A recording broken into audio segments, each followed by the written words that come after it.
Dragi prijatelji, lepo pozdravljeni še v eni domači oddaji Pot poti. Tokrat smo v župniji Mežica, to je pod Goro Peco.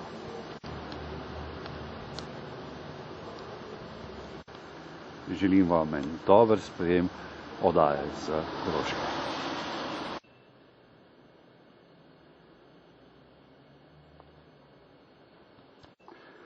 Kot sem obljubil, dragi prijatelji, prav prisrčno pozdravljeni na Koroškem. Prav na vašo željo sem danes v tej prijetni župniji Mežica. Prisrčno pozdravljam oddaje Pot poti župnika Franca Biznacija, hvaljen za sin Marija in dobrodošli v naši domači oddaji Pot poti. Na začetku bi vas prosil, da se našim gledalcem oddaje Pot poti na kratko predstavite. Prav prisrčen pozdrav iz Mežice, sem Franc Linasi, župnik v Mežici. Prihajam iz Podgorja, kjer sem bil rojen, vzgojen, potem pa sem nadaljeval pot študija, najprej v Mariboru, nekaj v Ljubljani, nato zopet Mariboru in sedaj sem že kar nekaj let župnik tukaj v Mežici, v zgornji Mežiški dolini. Morda bi naši gledalci se tudi vprašali, kako pravzaprav priti v Mežico, kajti smo pod Goro Peco, to je na Koroškem, pa bom kar vas prosil. Res je. Smo pod Goro Peco oziroma v dolini med Goro Peco in pogorjem Uršle gore ali Plešivca. Tukaj je slovenska Koroška, na katero večkrat kdo niti ne pomisli, ko sliši besedo Koroška. In misli, da je samo na oni strani nekdanje državne meje. Koroška pa je tudi tukaj. Kako priti v Mežico? Ja, Mežiška dolina, predvsem zgornji del Mežiške doline je precej zaprt. Zato je prihod v Mežico možen samo od Dravograda skozi Ravne, Prevalje in pa skozi Poljano, pa potem v Mežico.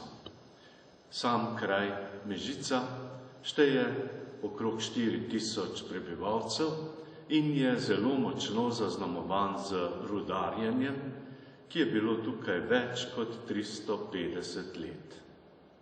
Vsi tisti, ki bi radi obiskali tudi notranjost Gore Pece, je možno se sprehoditi tudi na Goro Peco, se lahko posmnete in seveda obiščete tole župnijo, ki vam bomo jo v kratkem tudi predstavili v naši domači oddaji Pot poti. Kakšen pa je utrip župnije v Mežici? Župnija Mežica je bila ustanovljena leta 1783. Čeprav pa je bila tukaj cerkev že prvič omenjena leta 1154. Takrat je namreč uglejski patriarh Pirgin I. na svojem potovanju oziroma vizitacijskem poročilu zapisal, da je v Mežici pri Poljani cerkev svetega Valentina in Jakova. 1840. leta pa so farani, ker se je število vernikov povečalo in je bila stara cerkev premajhna, začeli graditi na istem mestu to cerkev, v kateri smo danes. V tej cerkvi se zbiramo verniki Mežiške župnije. Utrip župnije je pravzaprav podoben kot v srednje velikih župnijah. Župnija namreč šteje okrog 3000 vernikov, ob nedeljah pa se in praznikih nas zbira tukaj v naši župnijski cerkvi med 10 in 12%. Nekdo bo rekel, to je veliko, seveda pa za nas, ki se zbiramo, rečemo, da je to še premalo. Želimo si, da bi nas se zbiralo še več. Res neka posebnost naše župnije pa je to, da je med tednom ob delovniških mašah kar lepo jedro, ki se vsak dan zbira. Okrog 25 do 30 vernikov vsak dan pri sveti maši.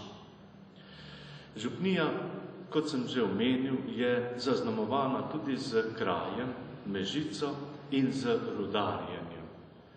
Zato se po zaprtju rudnika prebivalstvo zelo naglo stara, imamo tudi veliko število vdov, res pa je, da se v zadnjem času preselijo tudi, da so se preselile tudi mnoge mlajše družine, kar nas zelo veseli, in da se tudi vključujejo v župnijsko skupnost.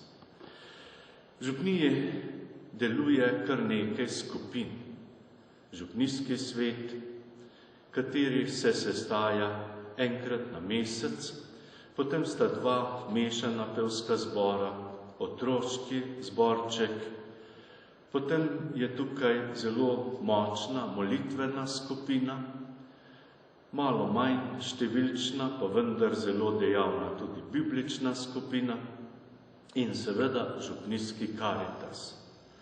Brez teh skupin, v katere se posamezni farani vključujejo, bi najbrž bil utrip župnije zelo slaboten.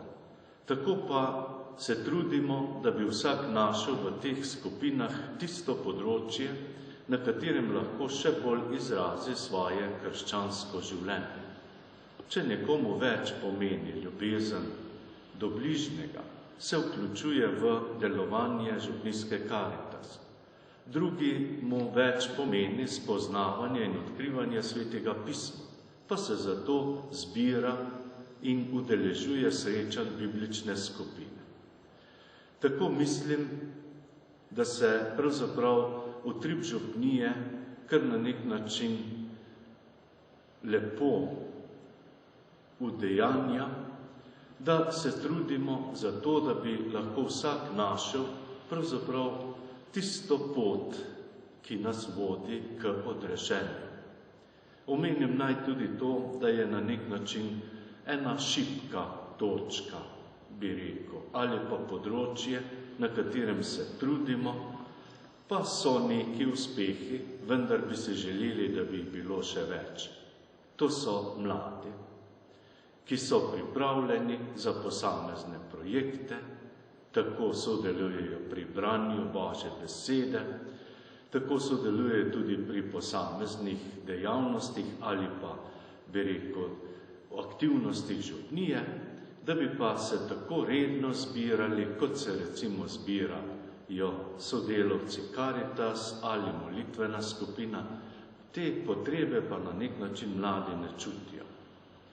Moram še omeniti tudi naše pridne in zveste čistilke, kar 9 skupin jih je, in vsaka skupina po 3, po 4, enkrat na teden poskrbijo za to, da je naša cerkev lepo čista. Hkrati pa je tukaj še manjša skupina krasilk, ki poskrbijo za to, da je naša cerkev primerno okrašena za tista bogoslužja, v katerih se verniki srečujemo z Božjo skrivnostjo in krepimo svojo vero, upanje in si skušamo nabirati moči za ljubezen. To ste zelo lepo povedali. Omenili ste mlade, kdo pa pravzaprav mlade pomaga učiti verouk, oziroma bi kar vam predal besedo. Ja, res je. Z mladimi je veliko veselja, pa tudi veliko skrbi. V veroučnih prostorih naše župnije se zbira okrog 170 veroučencev. To je med 65 in 70% vseh šoloobveznih otrok v Mežici. Verouk pomaga učiti in se zelo dejavno vključuje v delovanje župnije tudi diplomirana teologinja, katehistinja Marija Prikažnik, ki vodi tudi biblično skupino in vodi tudi otroški pevski zbor. Ko ste omenili mlade, tako kot starši, tudi mi, duhovniki, katehetje in vzgojitelji, doživljamo pravzaprav veliko veselja pri delu z mladimi, ko jim skušamo pokazati pravzaprav vrednote življenja. Res pa je, da je velikokrat naš glas šibak, da je vplival na mlade toliko, da včasih težko najdejo potem tisto najboljšo pot za njih. Da se včasih, žal, prehitro zatečejo v poceni, bi rekel, rešitve. Kot so, na primer, tudi računalniške igrice, kot je še kaj drugega, kar morda trenutno zadovolji mladega človeka. Dolgoročno pa mu ne prinese nobenega zadovoljstva, nobenega veselja. Želeli bi si, da bi bilo pravzaprav delovanje mladih na vseh področjih še bolj aktivno, da bi bilo mladih še več. Naša cerkev, kot sem omenil, je bila zgrajena leta 1840. Posebno lepota naše cerkve pa so tudi barvna okna. Enega od teh sedaj vidite. To je delo akademskega slikarja in duhovnika Staneta Kregarja. Čisto spodaj je znamenje rudarjenja. Nad njim se dviga pravzaprav simbol mesta ali kraja.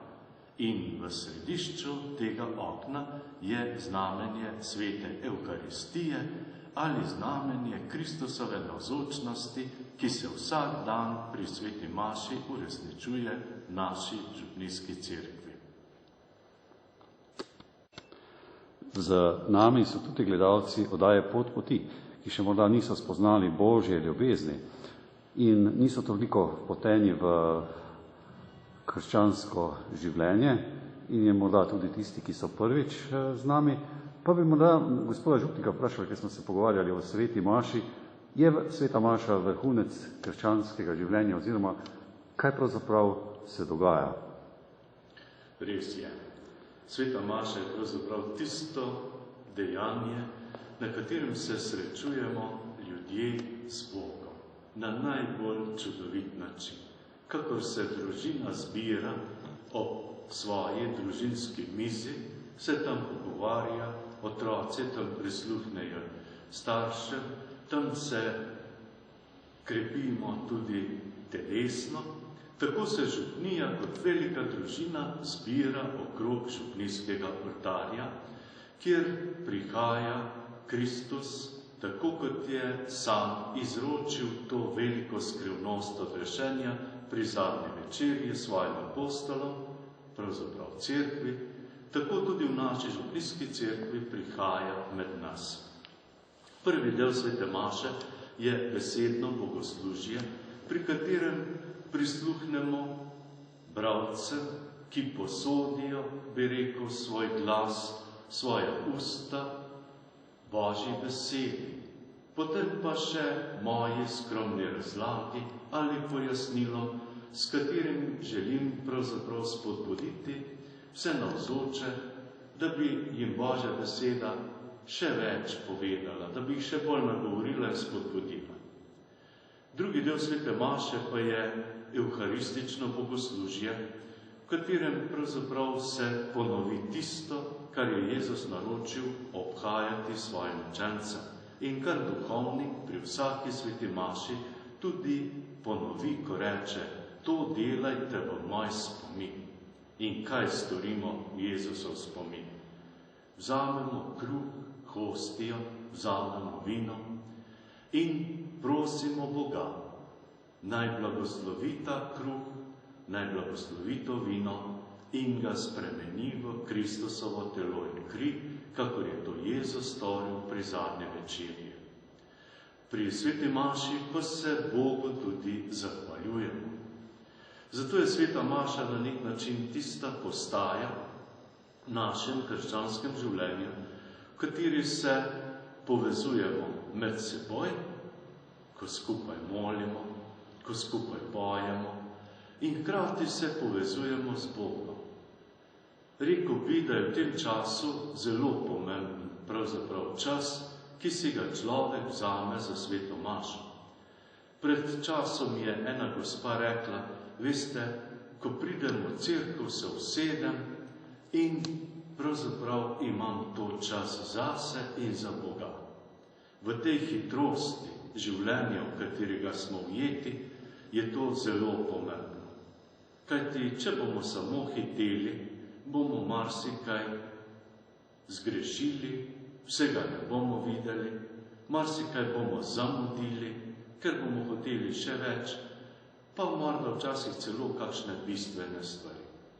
Zato je izročilo in praksa cerkve že dolga stoletja, da je ob nedeljah in praznikih pravzaprav vsak kristjan dolžan ali pa na nek način, da ne more živeti, če se enkrat na teden ne ustavi v tem času svete maše pri Bogu, ga počasti, se mu zahvali in ga seveda tudi prosi. Res je, da bi si želeli, da bi sveta maša na nek način bila tisto bogatstvo tudi tistim, ki se morda kdaj pri sveti maši dolgočasijo. Tukaj smo v enem čudnem začaranem krogu. Včasih, če človek redko kdaj pravzaprav stopi v cerkev, nekaj časa opazuje, mu je cerkev zanimiva, seveda pa so mnoge stvari, pri katerih se pravzaprav na nek način ne znajde dovolj in mu ne povedo dovolj. Ko pa človek večkrat nameni čas za ta dejanja, ko se ustavi v teh držah darovanja, ob tej drži izročitve, ob tej drži slavljenja, pa pravzaprav bogati sebe in seveda še bolj spoznava živega Boga, se z njim srečuje in se veseli, da nam je Jezus podaril tako neskončno in veliko ljubezen, da je med nami. Zato tudi z vsem spoštovanjem prihajamo v cerkev in vsaka cerkvica je za nas Božja hiša. Res, da je tudi umetniški, kulturni spomenik, ampak v prvi vrsti Božja hiša, ker se nam tukaj lomi kruh Božje besede, če rečem prispodobi, in kruh večnega življenja, sveta Evkaristija. Naši gledalci pravkar gledajo tudi tele lepe orgle. Praznovali ste tudi en jubilej, pa bi vas kar, gospod župnik, prosil, da kaj več poveste o teh lepih, krasnih orglih, katere imate. Ja, res je, da so naše orgle kar na nek način neka znamenitost. Kajti pred 2 letoma so bile stare 100 let in ob tej priložnosti smo jih tudi z dobro voljo faranov in krajanov, ki so namenili svoje darove za ta projekt, popolnoma obnovili. Orgle je leta 1907 naši cerkvi postavil Johan Kuhar. To je bil orgelski mojster iz Kamna pri Celovcu. To so ene redkih njegovih orgel, ki so še ohranjene v naših krajih, kajti ni postavljal velikih orgel. Poznavalci orgel pa so pravzaprav veseli. Vsak, ki zaigra na naše orgle, pravi, nimajo veliko registrov, so pa ti registri zelo bogati. In zato smo veseli, da smo imeli priložnost, da jih je orglarstvo Simona Kolarja iz Dramelj celoti obnovilo in upamo, da bodo še pele in slavile Boga. Se pravijo, da so orgle kraljica inštrumentov. Hvala Bogu pa imamo tudi kar 2 organistki, tako da je z orglami spremljen zbor in pa tudi ljudsko petje. Kajti pri eni nedeljski maši poje zbor, pri drugi nedeljski maši pa je ljudsko petje. 2-krat na mesec pa poje otroški zbor.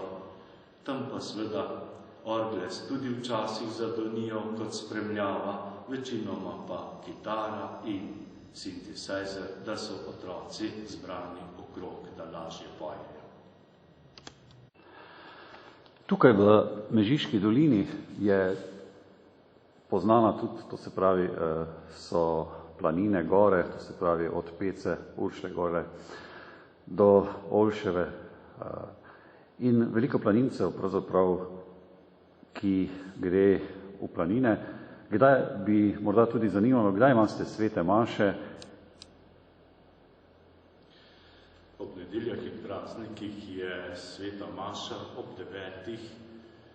dopoldne in zvečer, razen v mesecu juliju in avgustu, ko večernih, nedeljskih in prazničnih svetih maš ni v župnijski cerkvi, ampak so sobotne večerne maše v župnijski cerkvi, ob nedeljah pa so na podružnici svetega Lenarta, to je na pobočju proti Uršlji gori na višini 1100 metrov, potem pa še na nekaterih krajih, tako v kapeli na Marhovčah, to je en zaselek nad Mežico, potem tudi v kapeli svetega Cirila in Metoda, ki je na Peci, in pa na Lokovici, to je zopet drugi zaselek na drugem koncu Mežice, tam proti Holmecu, proti avstrijski meji. Med tednom pa imamo večinoma svete maše zvečer, razen v sredah, ljudem pravzaprav bolj ustreza zaradi službe, zaradi šolskih obveznosti, da je sveta maša zvečer. Čeprav bi morda meni osebno kdaj bolj odgovarjalo, da bi bila maša zjutraj in da bi lahko popoldanski in večerni čas uporabil drugače, ne bi bil vezan na uro. Ampak mislim, da smo duhovniki zaradi ljudi in ne zaradi sebe. In kolikor se je mogoče, je tudi prav, da se prilagodimo željam, faranom in krajanom. V naši cerkvi pa se, kot sem ravno pred časom omenil, zbira okrog 10%. To je nekje od 380 do 450 paranov ob nedeljah, seveda različno, od vremena, od drugih dogodkov in tako naprej. Je pa še prostor, tako da lepo povabljeni, brez skrbi, skoraj nihče nima potrebe, da bi stal, ker je veliko sedežev in prostora. Zelo lepo povabilo. Kaj bi morda še na koncu oddaje, preden se poslovim, povedali oziroma podali kakšen nasvet, misel našim gledalcem oddaje Pot poti? Ja, ena želja, ki jo velikokrat izrečem, je, da bi človek tudi v tem času, ki je na nek način malo zmeden. Po eni strani veliko stvari imamo možnost, da jih imamo, ki jih pred časom nismo imeli. Po drugi strani je nastopila neka preizkušnja, kriza, predvsem pa neka zbeganost na tistem področju, ki bi ga preprosto označil z vprašanjem, kaj je prav in kaj ni prav. Ali pa še bolje, kaj nam je res v korist in v dobro in kaj je trenutna pravzaprav potešitev kakšnih človekovih želja. Da bi v tem času ljudje našli čas zase in ob tistih virih ali izvirih, ki že tisočletja dajejo moč in navdihujejo prave misli, to je o Božji besedi, o Božjem razodetju in izkustvu človeštva, iskali pa tudi našli tisto pravo pot. Dr. Franc Sušnik, koroški razumnik in človek, ki je veliko razmišljal, je zapisal: Mežica je postaja na poti v Podjuno. Jaz pa sem te besede še malo dopolnil in rekel: naša cerkev pa tudi za vse nas postaja na poti v večnost. Gospod župnik, jaz se vam iz srca zahvaljujem za sprejem, da ste tudi za pogovor, da ste spregovorili za naše gledalce oddaje Pot poti Bokloni. Ja, hvala lepa. Spoštovane gledalke, spoštovani gledalci, vas pa vabim, da prisluhnete še pogovor z pastoralno asistentko Marijo Prikeržnik. Spoštovane gledalke in gledalci, še vedno smo v oddaji Pot poti in sedaj gostim gospo Marijo, lepo pozdravljeni v naši domači oddaji Pot poti. Pozdravljeni. Prosim vas, če se našim gledalcem na kratko predstavite. Sem Marija Prikržnik, diplomirana teologinja in zaposlena kot katehistinja na 2 župnijah na Koroškem, torej v župniji Mežica in Ravne. Kakšno je pravzaprav vaše delo oziroma srečujete se z otroci? Ja, moje delo je delo katehistinje na 2 župnijah, to je redna zaposlitev. Ukvarjam se največ zagotovo z poučevanjem verouka, torej s poučevanjem otrok od 1. do 9. razreda. Moje delo na obeh župnijah pa je še tudi drugačno, torej drugo pastoralno delo. Srečujem se tudi z odraslimi v 2 bibličnih skupinah, tudi z odraslimi, ki se pripravljajo na zakramente, torej večkrat sodelujem v pripravi katehumenov, potem sodelujem tudi pri oblikovanju različnih bogoslužij.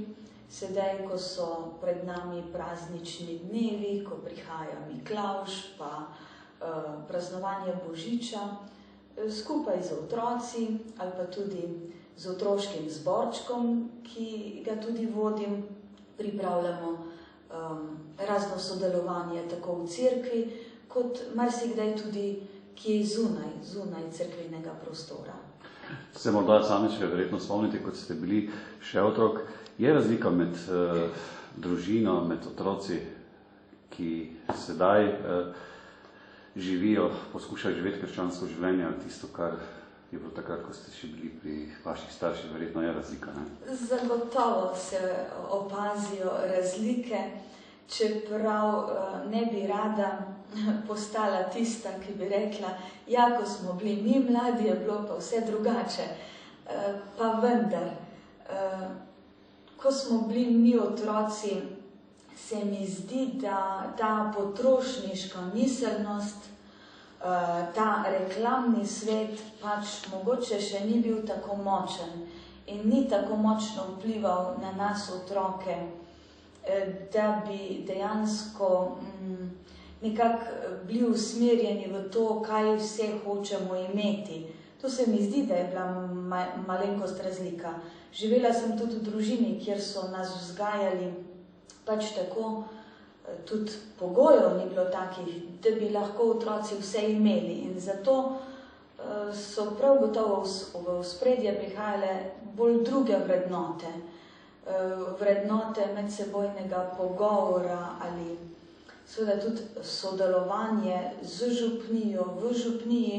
Nam je pač takrat, vsaj meni, več pomenilo ali pa veliko pomenilo, zato ker pač enostavno drugih dejavnosti ni bilo toliko ali pa nismo imeli možnosti, kje drugje se toliko udejstvovati, smo se pač udejstvovali več v cerkvi.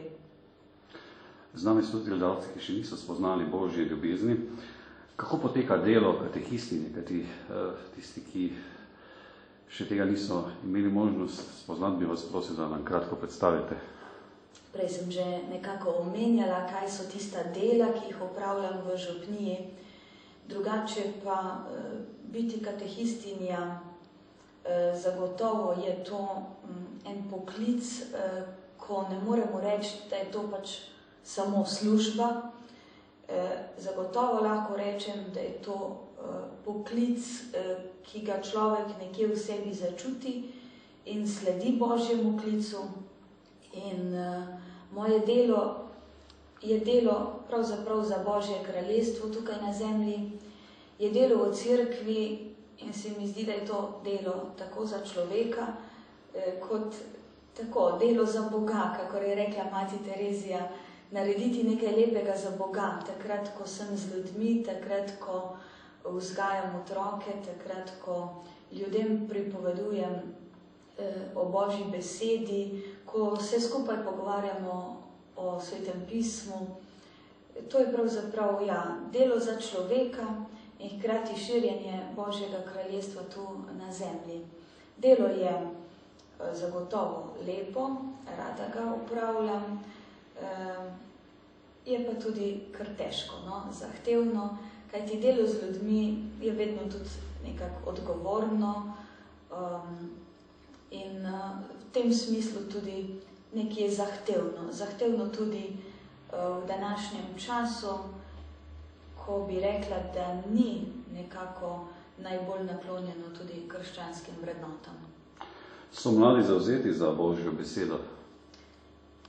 Če grem kar pogledat tako od prvošolčkov naprej, bi rekla, da vedno znova ugotavljam ta nižja stopnja, prva triada, otroci od 1. do 3. razreda, recimo, da so zelo odprti, da kar požirajo, ko se pogovarjamo o Jezusu, o Mariji, o Bogu, ko prebiramo oziroma jim pripovedujem svetopisemske zgodbe, ko se potem pogovarjamo, kaj te svetopisemske zgodbe pomenijo za današnji čas, kaj tudi nas lahko naučijo. To je toliko odprtosti pri teh otrocih. Kasneje se mi zdi, da se vse to skupaj malo zgubi, ker lahko bi rekla, okolje zagotovo ne pripomore k temu, da bi to, kar otroci pri veroučnih urah nekako dobijo, so navdušeni, sprejemajo, oni bi radi bili prijatelji z Jezusom. Okolje in pa potem seveda vse to skupaj malo podira. Predvsem, kot sem že omenila, ta potrošniška miselnost se mi zdi, da zelo močno nekako odpelje otroke v stran k drugim stvarem. Če pogledamo kar zdaj, ko bo miklavževanje, v mnogih trgovskih centrih bojo imeli miklavža, pa se mi zdi, da je zelo malo krščanskega, razen to, da rečejo, miklavž je tam. In tako dejansko otroci potem srkavajo vse te stvari, ki jim okolje prinaša, pa tudi družina včasih ni dovolj močna, da bi podpirala te krščanske vrednote. Drugače pa mislim, načelno so otroci zelo odprti, v višjih razredih potem se seveda tudi sprašujejo, dvomijo, pa to ni nič narobe, še vedno so nekje odprti za to duhovno plat, ampak kot rečeno, okolje pa družina, pa tudi cerkev, vsi skupaj nismo dovolj močni, da bi jih nekako obdržali v tej smeri. Kaj mislite, kaj bi se še dalo narediti kot družina, kot celica družbe, oziroma kjer otrok raste, kjer dobiva tiste prve vzore, kaj bi se tukaj dalo narediti, da bi nekako otroci dobili tisti prvo vero, oziroma tisti prvi krščanski pogled? Zdaj mi, župnija, pa cerkev in katehetje, duhovniki, mi smo staršem v pomoč. Želimo jim biti v pomoč, da bi te krščanske vrednote, kot je svetost nedelje, praznovanje krščanskih praznikov, tako v družini kot v cerkvi, da bi to uspeli ohranjati in držati v družini skupaj, kot krščanska družina, kjer je zvestoba, pravičnost, poštenost, molitev, mi smo jim pri tem pomoč.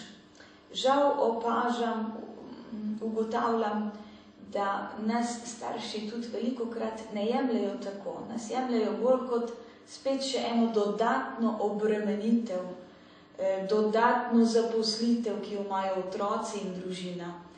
Pa ni tako. Mi bi zagotovo želeli biti staršem v oporo, tudi vsa kateheza, tudi sodelovanje pri bogoslužju je usmerjeno v to, da bi jih pritegnili, da bi jim bil pomoč, da bi otroci raje prihajali, da bi tudi starši se v cerkvi dobro počutili. Mislim, da naredimo kar veliko v tej smeri, saj oblikujemo družinske maše, otroško sodelovanje pri mašah, otroško petje, tako da naredimo nekaj v tej smeri. Pa, želela bi, da bi nas potem družine tudi tako sprejele in jemale v tem smislu našo ponudbo, da jim stojimo v strani, da jim želimo pomagati. Prej ste omenili, da poučujete tudi v župniji Prevalje. Je razlika med župnijo Prevalje, Mežica, oziroma so otroci tu in tam enaki ali so razlike? Poučujem v župniji Ravne na Koroškem. To je mestna župnija, kakor tudi Mežica. Tako da bi rekla, da nekih takih posebnih sprememb, da bi bili otroci drugačni, da bi bile družine drugačne, se mi zdi, da ni, ker mislim, da v obeh župnijah gre za pretežno mestno okolje. Ko se pa pogovarjam še s kakšnim drugim katehetom ali pa ko gledam še kakšno župnijo v naši dekaniji, kjer prevladuje mogoče še bolj podeželsko okolje, bi rekla, da je zaznati nekaj razlik, čeprav pravim, da že ta mestna miselnost zelo prihaja tudi na podeželje. Recimo tako eno mnenje, da pač do Birme otroci prihajajo k veruku, po Birmi pa potem ne. To se mi zdi, da je že postal kar vse splošni slovenski pojav, da tudi na podeželje ta miselnost že prihaja. Drugače mogoče opažam razlike v tem smislu, da v župniji Ravne je seveda otrok več, sta dve osnovni šoli in da mogoče to malenkost zaznamuje, kakšni so otroci, da pač preživljajo večino svojega časa v šoli, ki je pač ki je po številu otrok večja in to pač seveda za sabo prinese tudi še kakšne druge stvari, od tudi kakšnih večjih nasilij med otroci samimi in pač mogoče večje nerazumevanje v množici otrok ali kaj takega. To je mogoče malo opaziti. Je pa verjetno razlika, če starši obiskujejo zraven otrok svetomašo, molijo, kot tisti, kjer otroci nimajo tistega zgleda staršev, da obiščejo svetomašo, da je skupna družinska molitev. Tukaj pa verjetno pri otrocih je razlika. To pa zagotovo. Razveselim se, ko v kakšnem razredu pripovedujem svetopisemske zgodbe, pa vidim, koliko že nekateri otroci prinesejo to od doma. Pomeni, imajo doma otroško svetopismo, pomeni ob večerih, kdaj prebirajo, tudi povejo mi. Tudi povejo, kako recimo zvečer pred spanjem mogoče skupaj z njim mama ali ata ali včasih kar vsi zmolijo.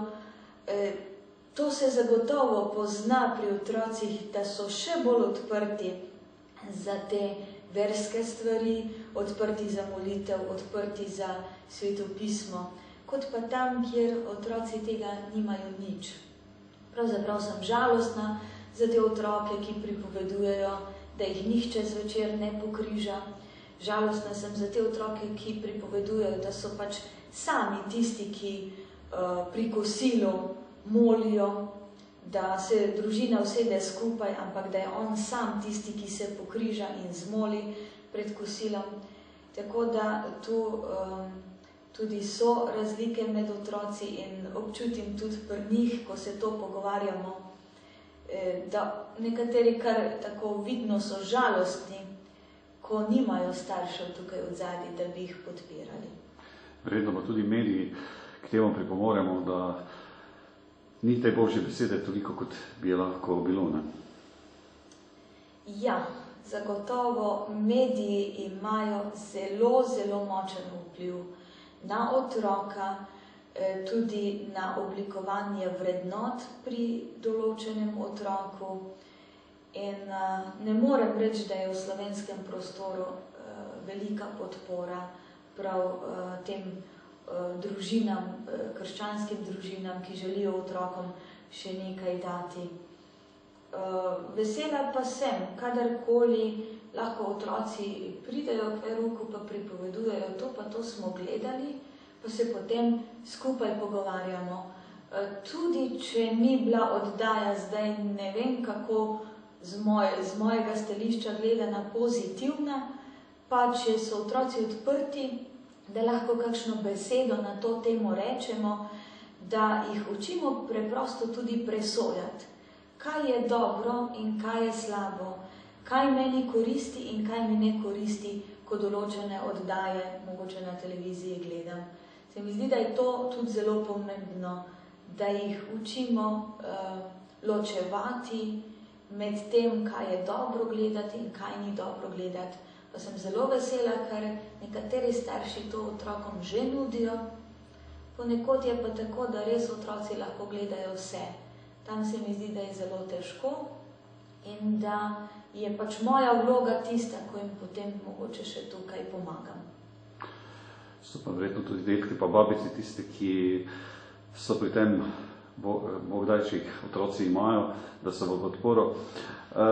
Tudi te oddaje Pot poti, ne samo da so preko v slovenskem govornem področju, tudi v hrvaškem, kot sem bil v nekaterih predelih župnije v Hrvaškem ali Bosni, se pravzaprav opazil, da otroci, ko pridejo v cerkev brez učiteljice, se znajo sami pokrižati, pomoliti. Tega pri nas ni in bi verjetno bilo tudi potrebno za te naše otroke, ki še tega verjetno ne vedo oziroma nimajo izgleda, tudi do nekle moliti za njih. Kaj menite vi? Torej, omenili ste detke in babice. Jaz mislim, da pri krščanski vzgoji imajo kar pomembno vlogo in da je ta njihova vloga torej nenadomestljiva. Ne to, da bi detke in babice naredili vse namesto staršev. To ne, pa vendar. Tisti vzor krščanskega življenja, vzor molitve, pa tudi na nek način spremljanja otroka na tej krščanski poti, to pa se mi zdi, da lahko detki in babice naredijo in da je ta njihov delež zelo pomemben. Kaj bi morda še na koncu našim gledalcem daje Pot poti oziroma vsem tistim mladim položili na srce oziroma jim svetovali?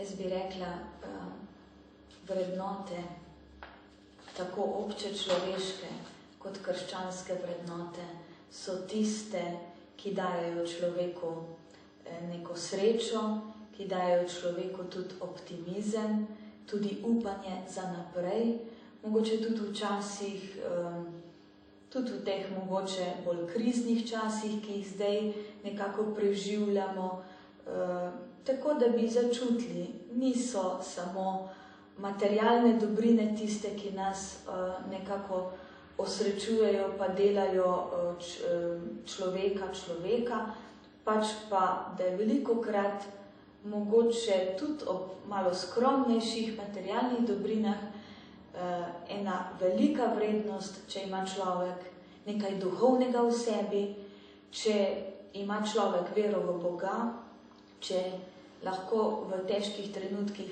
zna skleniti roke in moliti in dobi neko tolažbo, neko moč v Bogu, v veri in to je tisto upanje za naprej. Tako da mislim, da so to tiste vrednote, ki bodo nas preživele. Drugo pride, mine, materialne dobrine, enkrat jih je več, drugič jih je manj.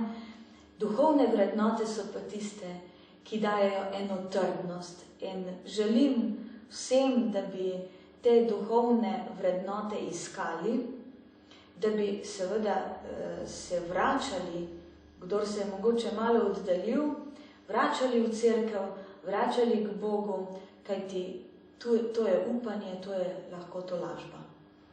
Jaz se vam iz srca zahvaljujem v svojem imenu, imenu naše televizije, naših gledalcev, da ste spregovorili v naši domači oddaji Pot poti. Vas, spoštovane gledalke in gledalci, pa povabim tudi na krščanski strežnik RKC, ki si lahko tudi določene oddaje, molitve in duhovne vsebine pogledate iz Slovenije in tujine. In vse skupaj prisrčno pozdravljam z stalnim krščanskim pozdravom. Hvala Jezus in Marija.